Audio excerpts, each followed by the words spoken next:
মহিলা তার মেয়ের ব্যাপারে বলতেছে, আমি যখন নামাজে দাঁড়াই তখনও আমার সন্তানের ব্যাপারে আমার মন থেকে বদয়া চলে আসে। চিন্তা করেন কত বড় হতভাগা। এই সমস্ত হতভাগা মা বাবার জন্য আজকে কিছু কথা বলবো। আগে ছোটবেলায় শুনতাম যে এক ছেলে তার মাকে বস্তায় ভরে কবরস্থানে ফেলে আসছে, মার সাথে যে কোনো সমস্যা বা তার বউর কথা শুনে।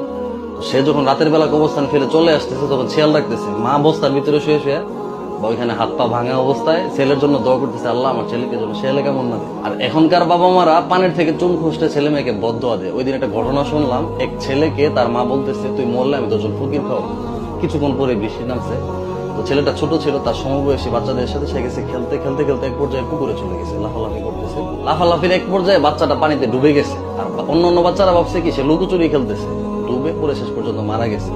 যখন লাশ ভেসে উঠছে তখন মা তো তাকে দৌড়া কান্নাকাটি করতেছে। বাচ্চার বাবাকে বলতেছে, ও বাচ্চার বাবু আপনি পুলিশ দিয়ে আমাকে ধরাই দেন, আমাকে মেরে ফেলেন, কারণ আমার সন্তানকে আমিই হত্যা করছি।